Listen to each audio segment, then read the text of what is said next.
Aunque casi nadie se acuerda de ellos, todas las grandes historias de un éxito científico tienen siempre un perdedor. Y en la cadena de carambolas que cimentaron la teoría del Big Bang, esa figura le corresponde a la mente más visionaria y quizá el cerebro más brillante de la época, el poco menos que olvidado astrofísico de origen ruso en nacionalidad estadounidense, George Gamow. A él le pertenece buena parte de la propuesta inicial del origen del universo, como una expansión repentina de la masa del cosmos desde un único punto, el llamado Ilem en la teoría de Gamow, quien tomó el nombre de la sustancia fundamental de la materia de Aristóteles. Pero su aportación no se quedó solo en eso. También predijo que si se miraba al espacio con suficiente profundidad, se podrían encontrar restos de la radiación cósmica de fondo provocada por el Big Bang, es decir, el eco electromagnético producido por el incipiente universo.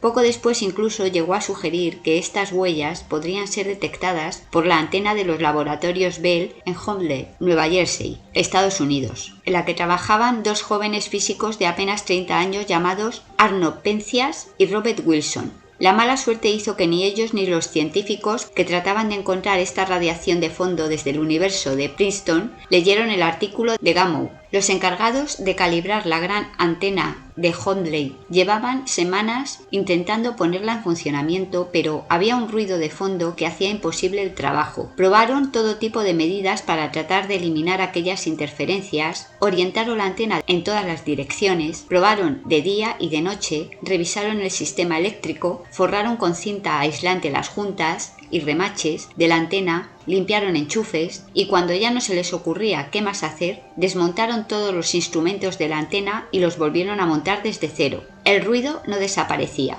Aunque Penzias y Wilson no leyeron el trabajo de Gamow, sí averiguaron que un equipo científico de la Universidad de Princeton, dirigido por Robert Dicke, fabuloso experimentador que contribuyó, entre otras cosas, al desarrollo del radar, llevaba tiempo detrás de la radiación cósmica de fondo predicha por el astrofísico de origen ruso. Después de poner patas arriba la antena en varias ocasiones, el origen cósmico era ya la última esperanza de Penzias y Wilson, aunque de eso no tenían ni idea. Cuando telefonearon a Dicke para explicarle el problema con la antena, por si él les podía ayudar a eliminar aquel incesante ruido, el físico de Princeton se dio cuenta inmediatamente de lo que habían encontrado los jóvenes Penzias y Wilson. Dicke colgó el teléfono y les dijo a sus colegas de laboratorio: «Bueno, muchachos, se nos acaban de adelantar». Según cuenta Bill Bryson en su obra Una breve historia de casi todo, se han cumplido 50 años de aquel descubrimiento casual cuyos autores no buscaban. No sabían lo que era y no fueron capaces de interpretarlo, tarea que le correspondió al equipo de Dicke, en un artículo paralelo al del hallazgo del fondo cósmico de microondas publicado ya en 1965 en la revista Astrophysical Journal.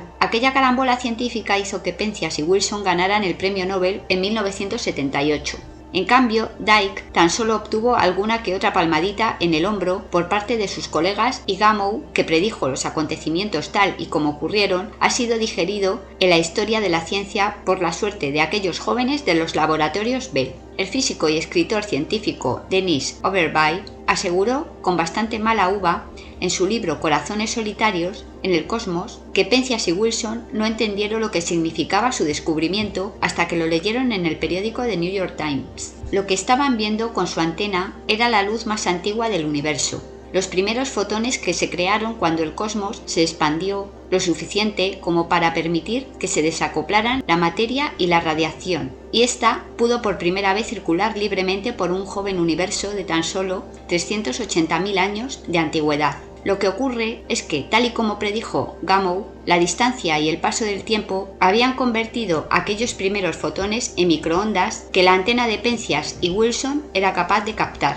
Alan Guth, el padre de la teoría de la inflación del universo que plantea el crecimiento aceleradísimo del cosmos en las primeras fracciones infinitesimales de segundo tras el Big Bang, hace en su obra El universo inflacionario una analogía muy útil para entender el alcance del hallazgo de la radiación cósmica de fondo o fondo cósmico de microondas, como lo llaman los astrofísicos. Según Guth, si mirar en los abismos del universo fuese como asomarse y mirar hacia abajo desde la planta 100 del Empire State de Nueva York, cuando Penzias y Wilson hicieron su descubrimiento, las galaxias más lejanas que se habían detectado estarían en la planta 60 y los objetos más lejanos los cuásares estarían en la 20. Nadie había llegado más abajo. Las ondas detectadas por los jóvenes físicos de los laboratorios Bell llevaron el conocimiento del cosmos hasta poco más de 1 centímetro del suelo del vestíbulo del rascacielos. Los resultados de un potente detector situado en el polo sur, el BICEP 2, aseguraban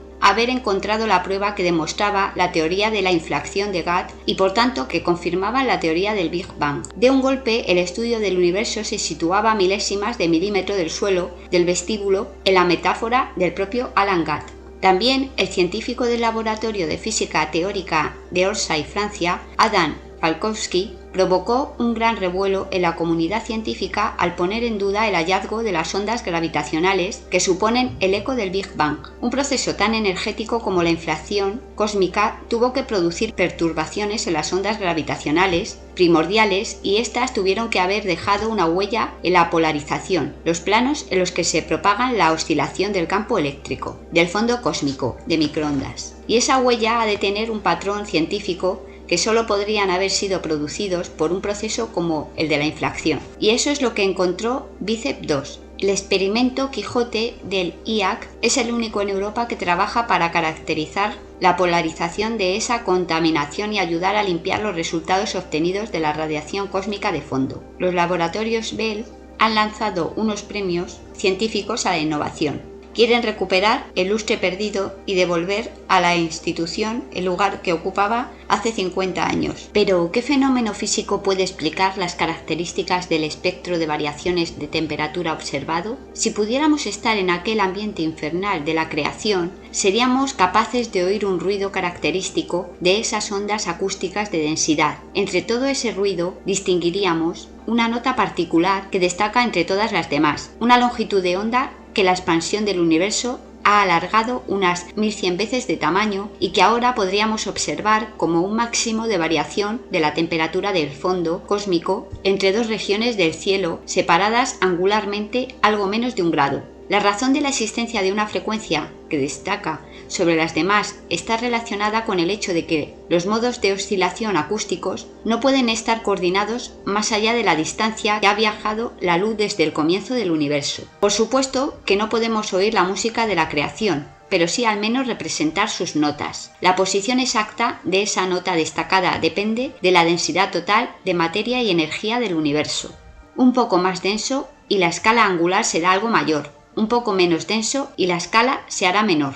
En noviembre de 1999 llegaban a los medios de comunicación los resultados preliminares del proyecto Boomerang, un globo estratosférico provisto de un pequeño radiotelescopio capaz de medir variaciones de la temperatura de fondo de microondas en escalas de hasta 1/5 de grado. Los datos de la muestra obtenida, que cubría un 1% del cielo, fueron publicados en la revista Nature en abril del 2000. Habían descubierto el rastro dejado por la contribución principal de las ondas acústicas. El denominado técnicamente primer pico Doppler estaba justo donde cabría esperar si la densidad total del universo fuera igual a la densidad crítica. El universo tiene geometría espacial euclidea o en términos más coloquiales, el universo parece ser plano. El equipo del satélite de la NASA ha analizado el primer año de observaciones del fondo cósmico de microondas corroborando los resultados de observaciones anteriores.